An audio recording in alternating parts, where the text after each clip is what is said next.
پاکستان میں یہ پہنچ جما نہ سکے، کیونکہ ان کی کوشش یہ تھی کہ پاکستان میں باقاعدہ اس کا سٹرکچر بن جائے ایک داعش کا، اور پاکستان میں پھر کام خود بخود چلتا رہے، تو وہ نہیں بن سکا۔ پھر یہ کہ یہاں پہ ان کو این ڈی ایس کا کوریج تھا، ان میں سے بعض لوگ، جب ہم نے احسان اللہ احسان یہاں پہ ہمارے پاس تھا جب، تو اس نے ان کی ساری تفصیل دی تھی، ان کے بعض کے جو پرمٹ تھے جن کے ذریعے یہ افغانستان میں فریلی پھر سکتے تھے، ان کی تصویریں ہمیں دی، ہمیں پورا اس کا اندازہ ہو گیا کہ یہ کیسے آپریٹ کر رہے ہیں اور کس طرح کون فنڈنگ کر رہا ہے۔ لیکن یہ تھوڑا سا ان کی ایکٹیویٹی کم ہوئی جب رشیا اور ایران جو ہیں وہ ناردرن الائنس سے انہوں نے ساتھ چھوڑ دیا، کیونکہ انہوں نے کہا جی ہمیں داعش کا خطرہ ہے، اور ہم طالبان کو سمجھتے ہیں کہ وہ تو اپنی ملک کے لیے کام کر رہے ہیں، لیکن داعش کی تو کوئی سرحدیں نہیں ہیں، وہ ہمارے بھی ملک میں آ سکتے ہیں، لہذا یہ انہوں نے تھوڑا سا اس کو لائی لو کر دیا۔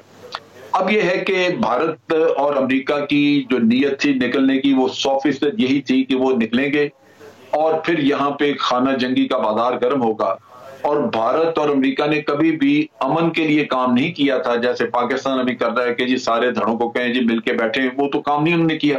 ان کا مقصد یہی تھا کہ ٹرموائل رہے یہاں پہ ایک سول وار چلتی رہے، تاکہ وہاں سے وہ گل کھلاتے رہے پاکستان کے خلاف۔ وہ چیز جو ہے وہ ان کو بڑا ایک صدمہ پہنچا جب انہوں نے دیکھا کہ طالبان تو بغیر کسی مزاحمت کے وہاں پہنچ گئے۔ اب یہ ہے کہ این ڈی ایس جو ان کو آپریٹ کرتی تھی یا ان کے پراکسیز، وہ ساری وہیں پہ ہیں، کیونکہ طالبان نے معافی دے دی سب کو۔ نتیجہ یہ ہے کہ ان کے سیلز یا ان کے جو آپریٹرز ہیں وہ وہاں موجود ہیں۔ انہوں نے صرف یہ کرنا ہے کہ خود یہاں سے اب چونکہ نکل گئے ہیں تو جہاں سے ان کو فنڈنگ دینی ہے وہ سورسز بدلیں گے، مثال کے طور پہ دبئی سے جا کے فنڈنگ شروع کر دیں، گلف کنٹری کسی سے بھی کر دیں، یا یورپین کنٹری سے کسی سے شروع کرا دیں، تو افغان خود پیسہ پہنچائیں، کیونکہ افغان جو ہیں وہ جا رہے ہیں ان ملکوں میں، ان کے کاروبار بھی ہیں، ان کے آنا جانا بھی ہے۔ جس طرح سے آپ بتا رہے ہیں کہ فنڈنگ وہ کریں گے اور داعش اپنی کارروائیاں جاری رکھے گی، تو پھر طالبان اور امریکہ داعش کے خلاف کیا اقدامات لے سکتے ہیں؟ کیونکہ آپ جو کہہ رہے ہیں کہ امریکہ جو ہے وہ ایسے جا رہا ہے، سول وار ہوتی ہے انہیں کوئی فرق نہیں پڑتا، لیکن ابھی تو ان کا اپنا نقصان ہوا ہے نا جی، 12 امریکی فوجی جابا، اور بائیڈن وہ پریس کانفرنس کرتے ہوئے آپ دیدہ بھی ہو گئے تھے، وہ کہتے ہیں ہم بدلہ بھی لیں گے، تو کولیٹرل ڈیمیج میں تو ابھی وہ شامل ہیں، تو کیا وہ جی میں ایک چیز آپ کو بتاؤں، انٹیلیجنس اور یعنی سی آئی اے اور اسٹیٹ ڈپارٹمنٹ، یہ کام کمپلیمنٹری ہوتا ہے ان کا ایک دوسرے کے لیے، لیکن انڈیپینڈنٹ ہوتا ہے۔ انٹیلیجنس جو ہے وہ جب اس کو فالس فلیگ آپریشن کا بتایا جاتا ہے تو وہ پلان کرتے ہیں، ایگزیکیوٹ کرتے ہیں، ان کی ذمہ داری ہوتی ہے کہ اس میں ریئلزم ہونا چاہیے، دنیا میں کسی کو شک نہیں پڑنا چاہیے کہ یہ ہم نے کرایا ہے، اور اس میں کئی دفعہ یہ ہوتا ہے کہ وہ 100% جس طرح آپ چاہ رہے ہوتے ہیں چیزیں اس طرح نہیں چلتی۔ آپ اسی کھیل میں دیکھیے، اسی جو واقعہ ہوا ہے کہ امریکہ اور ویسٹرن کنٹریز بڑی فرینٹک قسم کی پچھلے 24 گھنٹوں میں، اس واقعے سے 24 گھنٹے پہلے انہوں نے کئی ٹیرر الرٹ دیے، ریپیٹڈلی کہا کہ یہاں واقع یوں لگ رہا تھا جیسے ان کو 100% پتا ہے کہ یہاں ہونا ہے، لیکن ہوتا یہ ہے کہ پھر 4-5 ہزار وہاں پہ فوجی، ان میں سے کوئی بے وقوف ادھر ادھر جا کے کھڑا ہو گیا، کسی نے کوئی وقت تو ایگزیکٹ نہیں پتا ہوتا، بتاتے نہیں آپ کے اتنے بجے ہوگا، تو وہ مارے جاتے ہیں۔ اور یہ جو چیز ہے یہ بعض اوقات آپ کو کولیٹرل ڈیمیج اٹھانا پڑتا ہے اپنے فالس فلیگ آپریشنز میں، جیسے بھارت میں بھی ہوتا رہا۔ تو یہ چیز ممکن ہے کہ ایک آپ نے کام کیا، ریئلزم موجود ہے، لیکن اس میں کوئی ڈیمیج ہو گیا، اور آپ بڑا اوتھینٹیکلی کہہ سکتے ہیں کہ ہم نے نہیں کیا، ہمارے تو اپنے لوگ مارے گئے۔ تو اس وجہ سے میں یہ سمجھتا ہوں کہ طالبان کے لیے یہ بہت بڑا چیلنج ہے، طالبان کو یہ ملک اسٹیبلائز نہیں ہونے دیں گے، یہاں انسٹیبلٹی رکھیں گے، اور اس انسٹیبلٹی کی وجہ سے طالبان اپنے پورے ملک پہ رٹ نہیں رکھ سکیں گے۔ یہ بڑا ضروری ہوگا کہ طالبان ان لوگوں کے خلاف سمیرہ خان نے ہمیں جوائن کیے ہیں، سینئر جرنلسٹ ہیں، کابل میں ہیں اس وقت۔ سمیرہ، کیا صورتحال ہے، کیا زمینی حقائق ہیں اس وقت؟ یہ کابل ایئرپورٹ پہ جہاں پر دھماکہ ہوا ہے، ایگزیکٹلی کس جگہ پر دھماکہ ہوا ہے، اور اس کے نتیجے میں شروع میں تو یہ خبر آ رہی تھی کہ صرف اور صرف افغان شہری جو ہیں ان کی ہلاکت ہوئی ہے، لیکن بعد میں ہمیں پتہ لگا کہ 28 طالبان بھی اس کے اندر ان کی بھی وہ بھی جاں بحق ہوئے، اور امریکی فوجی بھی 13 کے قریب۔ تو اب کیا وہاں پہ گراؤنڈ ریالٹیز ہیں، کیا سچویشن ہے؟ تھینک یو سو مچ احتشام. لیکن ریالٹی آپ خود بھی حیران ہوں گے کہ کل وہاں پر 2 بلاسٹ ہوئے ہیں ایبی گیٹ کے اوپر, جو کہ ٹوٹلی ملٹری اس کو گارڈ کرتی ہے اور بہت ہیوی ملٹری پریزنس ہوتی ہے وہاں پر. وہ لوگ گارڈ بھی کرے تھے مگر اس کے باوجود وہاں پر بلاسٹ ہوا, تھریٹ الرٹ بھی آیا, اس کے باوجود وہاں پر امریکی شہری نہیں پائے گئے. مگر یہ بہت حیرت کا مقام ہے کہ 13 مرینز کیسے اس کے اندر ان کی ہلاکتیں ہو گئی. اب سوالات یہ اٹھ رہے ہیں ودن کابل اٹھ رہے ہیں. بہت سے لوگ آج جمع گوئیاں کر رہے تھے کہ نہ ان کی کوئی تصویر آئی ہے, نہ ان کی ڈیڈ باڈیز دکھائی گئی ہیں. اندر ہی اندر وہ کہاں گئے یہ بتا دیا گیا, اسامہ بن لادن کی طرح, کہ بس ان کو اٹھا کر جو ہے وہ ایئر لفٹ کر لیا اور باڈیز اور زخمیوں کو لے گئے. کسی ایک بھی امریکن فوجی کی تصویر نہیں آئی زخمی ہونے کی یا ہلاکت کی. دوسرا یہ کہ کل اگر 6000 لوگ تھے, آج اسی جگہ پر 8000 لوگ ہیں.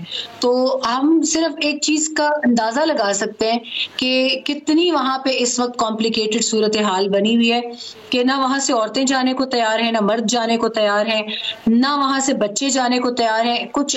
اور اس کی سب سے بڑی ذمہ داری یہ آتی ہے کہ دن میں 10,000 سٹیٹمنٹس یو ایس گورنمنٹ دے دیتی ہے, مگر وہ ایک مرتبہ یہ کلیئر سٹیٹمنٹ نہیں دیتی افغانوں کو کہ ہم آپ کو نہیں لے کر جا سکتے. وہ ایک فرینزی کریٹ کی ہوئی ہے انہوں نے, اور وہ اسی امید میں آس میں وہاں چلے جاتے ہیں, دیواروں سے چپکے کھڑے ہیں. ایک بدبو کا کچرے کا ڈھیر بن چکا ہے ان دیواروں کے ارد گرد, کیونکہ لوگوں نے 15 دن سے پڑاؤ ڈالا ہوا ہے وہاں پہ. تو دن بدن صورتحال بگڑتی جا رہی ہے. آج بھی میونسپلٹی کے جو کارکن تھے, کیونکہ شہر میں حالات پھر سے نارمل ہیں, لوگ ریسٹورینٹس میں بھی جا رہے ہیں, کاروبار بھی کھلے ہوئے ہیں, ایک سوگ کا عالم ہے, لیکن لوگ نارمل زندگی کی طرف. کابل کی یہ خاصیت ہے کہ وہ فوراً واپس آ جاتے ہیں. مجھے بتائیے گا کہ جو ویڈیوز ہم نے دیکھی ہیں وہاں سے آئی ہیں کابل ایئرپورٹ کی, جس میں بم بلاسٹ کے بعد وہاں پہ لاشوں کا انبار لگا ہوا ہے, خون میں لت پت لاشیں, دیکھ کے بڑا دل بھی خراب ہوا. تو وہاں پہ اب یہ جو سچویشن بنی ہے بم دھماکوں کے بعد, امدادی کاروائیاں ہو رہی ہیں, اور امدادی کاروائیاں کس کی جانب سے ہو رہی ہیں؟ کون کر رہا ہے؟ لوگوں کو کون مدد کر رہا ہے؟ لاشیں کون اٹھا رہا ہے؟ یا پھر لوگ خود اپنی مدد آپ کے تحت کر رہے ہیں کام؟ شروع میں احتشام جس وقت بلاسٹ ہوا ہے اس وقت بالکل لوگوں نے اپنی مدد آپ کے تحت ہی کام کیا ہے, لیکن اس کے فوراً بعد طالبان کی جو ملٹری ویکلز ہیں وہ آئی ہیں, ایمبولینسز آئی ہیں, جو یہاں پہ سب سے بڑا ہیلتھ یونٹ ہے کابل کا, وہاں سے گاڑیاں گئی ہیں. ابھی بھی میں دیکھ کر آئی ہوں ہاسپٹل کے اندر, پرمیشن نہیں تھی ریکارڈنگ کی, لیکن وہاں پر ابھی بھی ٹریٹمنٹ چل رہا ہے. ایک تکلیف تو بہرحال ہے, لیکن اس وقت جو ہے شہر کی صورتحال ہے وہ یہ کہ طالبان پر پریشر بڑھتا جا رہا ہے کہ وہ اس تمام تر فرینزی سچویشن کو کس طرح ہینڈل کرتے ہیں. انہوں نے کہا بھی ہے امریکی حکومت سے کہ آپ اپنے فوجی 31 تاریخ تک نکالیں, بعد میں جو آپ کے رہ جاتے ہیں سویلینز یا امریکی شہری ہے, وہ امریکی شہری جو افغان ہیں لیکن امریکہ کا پاسپورٹ رکھتے ہیں, ہم کو پریشر بڑھتا جا رہا ہے. آپ نے کہا کہ طالبان کے اوپر پریشر بڑھتا جا رہا ہے, تو طالبان اس پریشر کا جواب کس طرح سے دے رہے ہیں؟ وہ کس طرح سے ریئیکٹ کر رہے ہیں؟ ان کا کیا رد عمل ہے؟ ان کا رد عمل ظاہر ہے احتشام, اتنی ڈپلومسی سیکھ کر آئے ہیں یہ لوگ, ابھی تو فوراً ظاہر نہیں کر رہے کہ ہم پریشرائزڈ ہیں, لیکن ہم سینس ایک چیز کر سکتے ہیں کہ کل سے ان کی ٹاپ لیڈرشپ جو ہے وہ آپس میں بیٹھی ہوئی ہے سر جوڑ کر. تو اب اگر وہ سر جوڑ کر آپس میں کیا نتیجہ نکالتے ہیں, فی الحال تو داعش ہے سب کی زبان پہ کہ داعش کی حرکت ہے, داعش کی تمام ترین معاملات ہیں, لیکن داعش کے علاوہ انہوں نے یہ بھی سنبھالنا ہے ابھی سارا مسئلہ کہ ان کا برین ڈرین کا مسئلہ ہے. انہوں نے شہر کے انتظامات میں کرائم ریٹ کو کنٹرول کرنا ہے.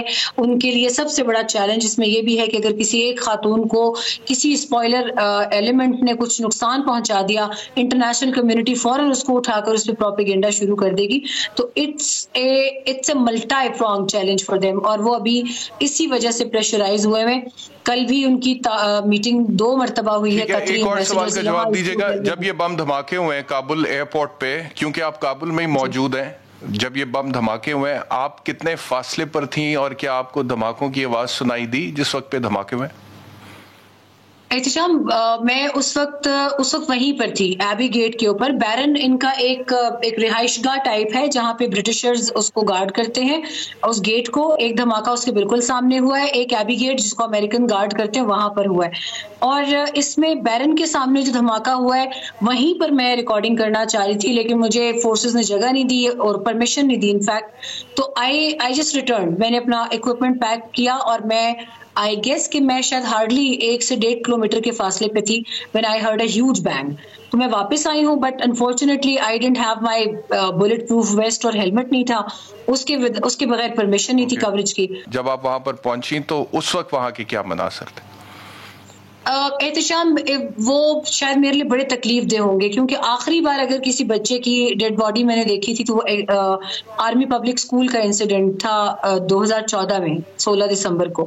لیکن جو اب کل میں نے مناظر دیکھے ہیں تو وہ میرے لیے بہت تکلیف دہ تھے, کیونکہ آپ کبھی بچوں کو اس صورتحال میں دیکھ نہیں سکتے کہ ان کے اعضاء نہیں ہے یا وہ, خیر میں کیا تفصیل بتاؤں کہ وہ ایون بچے تو کیا, مجھ سے ان خواتین کی حالت نہیں دیکھی گئی کہ ان کے جسم جو تھے وہ خون میں نہائے ہوئے تھے. لیکن آج جب میں نے دوبارہ اس سے زیادہ تعداد میں لوگ دیکھے تو مجھے کل طالبان کے اسکاؤٹس نے کہا کہ آپ سوچ رہی ہیں کہ چلے جائیں گے, کل آپ دوبارہ آنا, آپ دوبارہ دیکھنا, اس سے زیادہ تعداد میں لوگ ہوں گے. And it was true.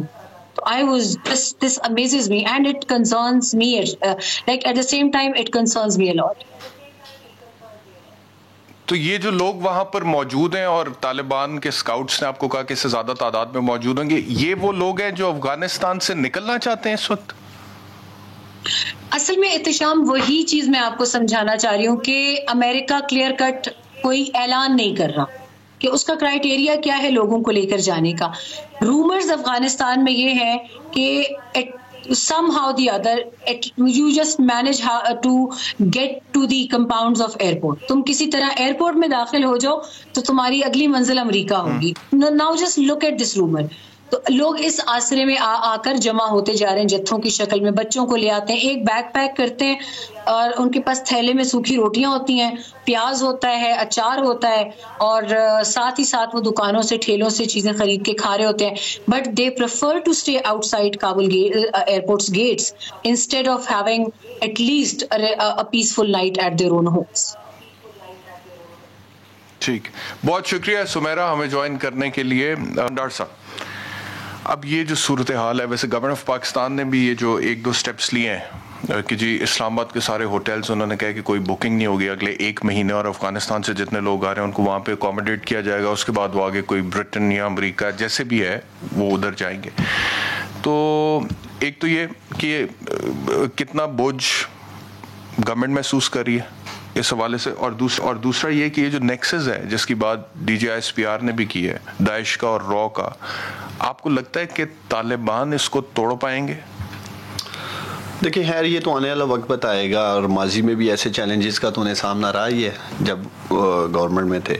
جہاں تک پاکستان کی بات ہے, دیکھیں ہم نے تو اس سچویشن کو پہلے ہی بھانپ لیا تھا, اور جو آج پریس کانفرنس بھی کی ہے انہوں نے, اور اس پہ انہوں نے جس چیز پہ زور دیا وہ یہی ہے کہ افغان پاکستان بارڈر الحمدللہ پہلے سے کام چل رہا تھا اسے سیکیور کرنے کے لیے, تو اس حوالے سے تو ہمارا جو بارڈر ہے وہ کافی حد تک سیکیور ہے.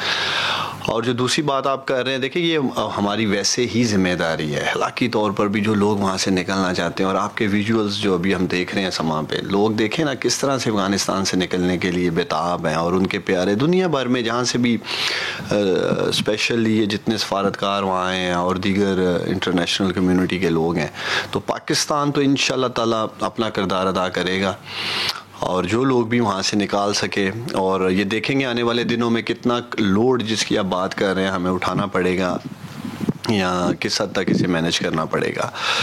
کل بھی آپ نے دیکھا پرائم منسٹر نے پوری دنیا سے جتنے بھی عالمی لیڈرز ہیں ان سے یہی انہوں نے اپیل بھی کی ہے کہ ہمیں افغانستان میں امن قائم کرنے کے لیے سب کو مل کے وہاں کام کرنے کی ضرورت ہے. اور یہ ایکسپیکٹڈ بھی تھا جب امریکنز نے نکلنا تھا, اور ایک یہ جو کل جس طرح ملٹیپل آپ نے دیکھا ہے واقع ہوئے ہیں, تو کوشش یہی رہے گی کہ انشاءاللہ تعالیٰ پرامن افغانستان کے لیے پاکستان جو بھی کردار ادا کر سکتا ہے وہ ہم پورا کریں. اور جہاں تک طالبان کی بات ہے, دیکھیں 2-3 چیزیں انہوں نے بھی دنیا پہ واضح کر دی ہیں. ایک تو وہ بھی انکلوسیو گورنمنٹ کی بات کر رہے ہیں, وہ بھی سب کو ساتھ لے کے مل کے چلنے کی بات کر رہے ہیں. اور دوسرا جو سب کو ایک خدشہ رہا ہمیشہ سے کہ جی افغانستان کی زمین جو ہے وہ دنیا بھر میں ٹیررزم کے لیے استعمال ہوتی رہی ہے, وہ بھی انہوں نے پوری دنیا کے سامنے رکھا ہے کہ افغانستان کی زمین جو ہے وہ کسی قسم کے بھی ٹیررزم کے لیے استعمال نہیں ہوگی. تو اور بہت ساری چیزیں, تو ڈائریکشن ٹھیک ہے, نیت بھی ٹھیک ہے, اور ہمیں اب سب کو سپورٹ کرنا ہے کہ وہاں حالات نارمل, اور اس کے لیے پاکستانی گورنمنٹ ہم تیار بھی ہیں وہاں پرامن افغانستان. دیکھیں افغانستان کے بعد اگر کسی نے قربانیاں دی ہیں یا پاکستان کی تعمیر و ترقی کے لیے بھی ہم سمجھتے ہیں کہ پرامن افغانستان بہت ضروری ہے، اور یہی وجہ ہے کہ ہمیشہ پاکستان اپنے افغان بہن بھائیوں کے لیے اپنا کردار بھی ادا کرتا رہا ہے، اور دوسری طرف ہندوستان کو بھی منہ کی کھانی پڑی ہے ماضی میں، جس طرح جنرل صاحب بھی فرما رہے تھے کس طرح سے داعش کو بنایا گیا، کس مقصد کے لیے بنایا گیا، پاکستان کو کمزور کرنے کے لیے۔ دیکھیں یہ جو ٹیررزم ہے، سب سے پہلا جانی نقصان جو لوگ شہید ہوتے ہیں وہ تو ہوتے ہیں، لیکن جو دوسرا میں سمجھتا ہوں نقصان ہے، آپ کی ساری فارن انویسٹمنٹ، اکانومی سب بیٹھ جاتا ہے۔ ٹرسٹ انویسٹر کا یہاں شیک ہو جائے گا جب وہ دیکھیں گے کہ ایسی ایکٹیویٹیز شروع ہو گئی۔ اور بڑی میں پاکستانی فوج کو، جو کہ ہماری ایک عظیم فوج ہے، تمام لا انفورسمنٹ ایجنسیز کو آپ کے پروگرام سے خراج تحسین پیش کرنا چاہتا ہوں کہ انہوں نے بڑا زبردست کام کیا ہے پچھلے کئی سالوں سے پاکستان کو بھی پرامن کرنے کے لیے، ورنہ ایک وقت تھا آپ کے سامنے کس طرح سے یہاں بھی ٹیررزم ہوتا تھا۔ ایک بریک کا وقت ہے، بریک کے بعد واپس آتے ہیں تو طارق فضل صاحب ہمارے ساتھ ہے پاکستان مسلم لیگ نواز سے، ان سے بھی بات کریں گے after the break. Welcome back to سوال۔ D G I S P R نے طالبان کے حوالے سے گفتگو کرتے ہوئے آج کیا کہا، پہلے یہ سنیں۔ The Taliban leadership have conveyed that they will not let the Afghan soil to be used against any other country in the world, and we have to take them on their word, and we believe that they will take some very effective measures to ensure that TTP is not able to operate against Pakistan or any other country for that matter from the Afghan soil. So we trust that it will happen. اور کل کا جو event تھا پاکستان تحریک انصاف کی 3 سالہ کارکردگی کے حوالے سے، اس میں پرائم منسٹر صاحب نے بھی افغانستان کے حوالے سے اور طالبان کے حوالے سے جب بات کی تو انہوں نے بھی یہ کہا کہ there is no reason to disbelieve Taliban right now. کیا کہا پرائم منسٹر صاحب نے، سنیے۔ اب جو حالات ہیں افغانستان میں، ہماری پوری کوشش ہونی چاہیے، اور میں دنیا کی کمیونٹی کو کہتا ہوں پوری کوشش ہونی چاہیے کہ افغانستان کی اس وقت ان کی گورنمنٹ کی مدد کریں۔ جو طالبان ہیں انہوں نے کیا چیزیں کہی، انہوں نے کہا کہ ہم سب کو شامل کریں گے۔ دعا کے اندر جو ٹاکس تھی اس میں کیا چاہ رہے تھے طالبان سے کہ انکلوسیو گورنمنٹ ہو، وہ مان گئے ہیں۔ ہیومن رائٹس ہے، وہ کہتے ہیں ہاں ہیومن رائٹس۔ ایمنسٹی انہوں نے سب کو معاف کر دیا ہے، اور انہوں نے کہا کہ ہم اپنی زمین استعمال نہیں ہونے دیں گے دہشت گردی کے لیے۔ تو جب انہوں نے یہ کہہ دیا ہے تو یہ کیا مطلب کہ نہیں جی وہ آگے پتہ نہیں اپنی زبان پہ کھڑے ہوں گے یا نہیں ہوں گے؟ بھئی جب نہیں ہوں گے تب دیکھیں، ابھی کیوں شروع ہو گئے ہیں؟ ابھی تو آپ کریں ان کی مدد۔ جی طارق فضل چودھری صاحب، پرائم منسٹر صاحب جو کہہ رہے ہیں کہ جب انہوں نے کہہ دیا ہے تو آپ بھروسہ کریں اور فی الحال ان کی مدد کریں، اور اگر وہ اپنی باتوں سے پھرتے ہیں تب کی تب دیکھی جائے گی۔ یہ جو اسٹریٹجی ہے گورنمنٹ کی یا پرائم منسٹر صاحب کی، اپوزیشن کا اس حوالے سے کیا موقف ہے؟ اتفاق کرتے ہیں آپ لوگ؟ ہاں بہت شکریہ جی۔ دیکھیں اپوزیشن کا یا گورنمنٹ کا میں سمجھتا ہوں کہ ان تمام ایشوز پہ جو پاکستان کے خارجہ معاملات ہیں ان کے اوپر اگر کسی جگہ کے اوپر ہمیں کوئی محسوس ہوتا ہے کہ یہاں پہ بہتری لائی جا سکتی ہے ملک کے لیے، تو اس حوالے سے کوئی نکتہ چینی ہوتی ہے یا بات چیت ہوتی ہے۔ یہ ایسے موضوعات ہیں جن کے اوپر کبھی بھی اپوزیشن نے نہ سیاست کی ہے اور نہ آئندہ کبھی سیاست کرے گی۔ ملک کا وقار اور سلامتی وہ سیاست سے بالا تر ہے۔ جہاں تک طالبان کا معاملہ ہے، خالصتاً میں سمجھتا ہوں کہ یہ جیسے میں نے پہلے کہا کہ اس میں کوئی سیاست نہیں ہے کہ ہم اس میں کوئی سیاسی بیان بازی کریں۔ پاکستان کے لیے یہ خوشائند ہے کہ اگر وہاں سے یہ ایشورنس آ رہی ہے کہ افغانستان کی سرزمین پاکستان یا کسی بھی دوسرے ملک کے خلاف کسی بھی طرح سے استعمال کرنے کی اجازت نہیں دی جائے گی، تو یہ بڑا خوشائند ہے ہمارے لیے بھی، ایران کے لیے بھی، میں سمجھتا ہوں کہ دیگر جو بھی ممالک ہیں اس خطے میں سب کے لیے۔ وجہ اس کی یہ ہے کہ انفارچونیٹلی ہم نے یہ دیکھا تھا کہ انڈیا جو سابقہ حکومت تھی افغانستان میں اس کو استعمال کرتا رہا۔ اس حکومت کہ میں مدد تو نہیں کہوں گا، میرا خیال ہے وہ ذرا نان ڈپلومیٹک ہو جائے گا، لیکن میں یہ کہوں گا کہ اس حکومت کی چھتری کے نیچے پاکستان میں دہشت گردی کے حملے، پاکستان کے خلاف سازشیں، ہمارا ہزاروں کلومیٹر بارڈر افغانستان کے ساتھ کامن ہے، انڈیا کا 1 کلومیٹر بارڈر بھی افغانستان کے ساتھ کامن نہیں ہے، لیکن اس کے باوجود انڈیا وہاں پہ ہمارے بارڈر لائن پہ جو تقریباً 2,500 سے 3,000 کے قریب بارڈر پاکستان کا اور افغانستان کا کامن ہے، 18 سے زیادہ کونسل خانے وہاں بنا کے بیٹھا ہوا تھا۔ یہ کام تو رینجرز کا ہے, جو بارڈر فورسز ہیں وہ بیٹھتی ہیں بارڈر پہ. کونسل خانے کبھی بارڈر پہ نہیں ہوتے, لیکن انڈیا کا مقصد صرف یہ تھا کہ وہاں بیٹھ کے پاکستان کے خلاف سازشیں, پاکستان کے اندر جو پاکستان کے دشمن بیٹھے ہیں ان کے ہاتھ مضبوط کرنا, ان کو استعمال کرنا, انہیں پیسہ دینا, ان کے ذریعے یہاں ٹیررزم کرانا, یہ ساری باتیں جو ہیں یہ ہم دیکھتے رہے ہیں.